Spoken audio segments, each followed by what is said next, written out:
mewakili juga. Atau anggota masih dikasih lagi satu bukan cukup? Kayaknya perlu anggota satu lagi nanti. Terima kasih pimpinan, Mas Nusron yang saya hormati, rekan seguru dan seilmu, Pak Wamen, Bapak Ibu semua. Saya pikir ini menjadi sebuah pencerahan bagi kita semua, karena selama ini kita hanya mengikuti di media massa. Kita mengikuti apa yang terjadi di Komisi 4 kemarin, beribut-ribut, dan tentu kami mengatakan ini akan sampai pula ke Komisi 2. Dan setelah penjelasan tadi, kita mulai melihat benang merahnya. Kalau saya perhatikan, benang merah ini berasal dari usulan desa.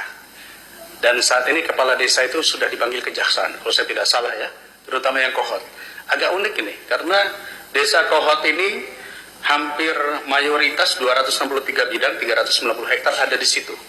Di desa lain malah tidak ada, hanya ada mungkin satu desa yang 3 bidang gitu ya. Nah, pertanyaan saya yang terbesar adalah kenapa desa Kohot? Kenapa harus di situ yang paling banyak? Padahal kalau kita lihat perluasan PSN tadi malah tidak ada sama sekali.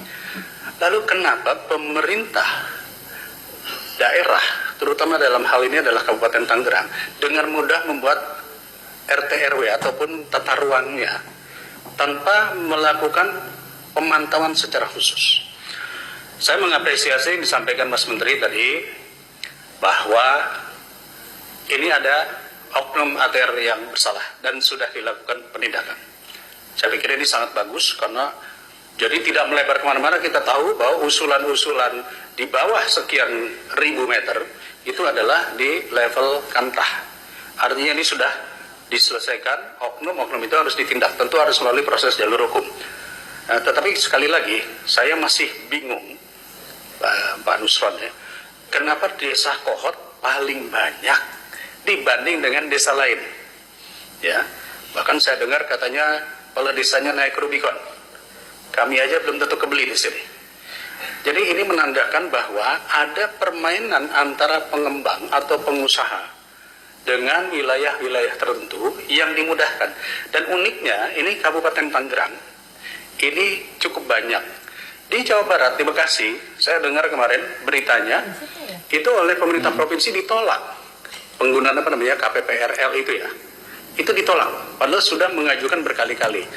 Nah, saya tidak mau mencari kesalahan di mananya, tetapi kira-kira prosesnya bagaimana sih dalam proses penentuan RT RW ataupun tata ruang oleh pemerintah daerah, bahkan sampai ke desa. Dan kemudian apakah rekomendasi giring itu hanya cukup dari kepala desa saja? Karena kalau tidak, ini nanti akan termanfaatkan juga di desa-desa lainnya. Rekomendasi hanya keluar dari kepala desa, dan kalau nggak salah di desa Kohot ini kan banyak dipalsukan. Nah, proses pengusulan menjadi giring dan sertifikat.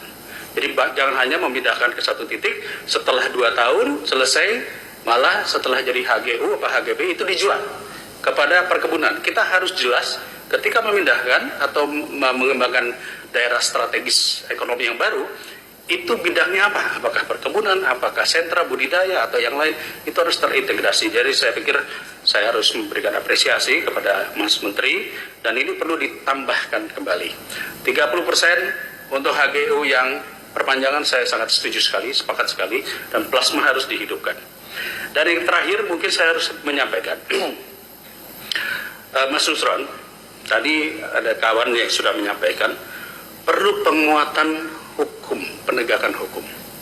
Kalau kita perhatikan di sini dari kedirjenan, memang belum ada dirjen gakum, ya, atau deputi penindakan. Dulu ketika saya di Komisi 9, saya pernah mengusulkan agar Badan POM itu punya deputi penindakan. Kenapa? Begini, hampir 40% permasalahan perdata di Mahkamah Agung itu adalah kasus sengketa tanah, dan kadang-kadang berproses panjang sekali. Saya coba mereview, perlukah ada pengadilan agraria? Nah, kalau ada pengadilan agraria, maka menambah beban tentunya untuk pembentukan lembaga baru. Ada usulan yang sebetulnya sederhana, yaitu adanya deputi penindakan di Dirjen Gakum, sehingga proses sengketa-sengketa tanah itu lebih cepat diprosesnya.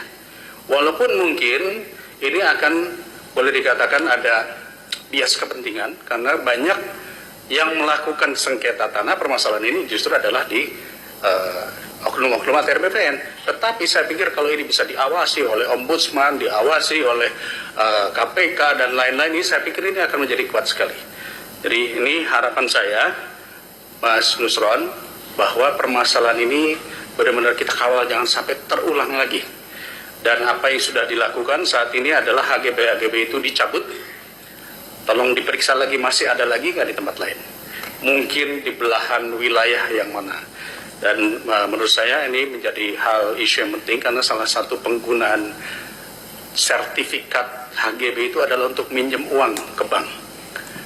Dan kita tahu banyak yang memiliki HGB ribuan hektar yang mungkin tadi belum tentu dikerjakan, hanya ditaruh di perbankan.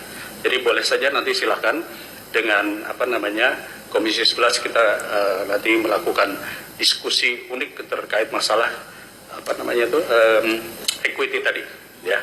Nah, kembali ke masalah paket laut ini, Pak Nusron tadi sudah menyampaikan ada sekian jenis, ada sekian nama perusahaan. Apakah perusahaan-perusahaan ini sudah pernah dipanggil untuk ditanyai secara langsung? Apakah itu kewenangan Kementerian ATR atau itu kewenangan penegakan hukum? Jadi saya mohon agar kita tidak simpang siur, nanti dipersalahkan ini, kita langsung fokus. Yang mengusulkan perusahaan-perusahaan itu, apakah sudah pernah dipanggil oleh ATR BPN, dan kemudian apa yang akan dilakukan kepada perusahaan-perusahaan yang mengusulkan. Mungkin itu dari saya, terima kasih, saya kembalikan kepada Ketua. Assalamualaikum warahmatullahi wabarakatuh.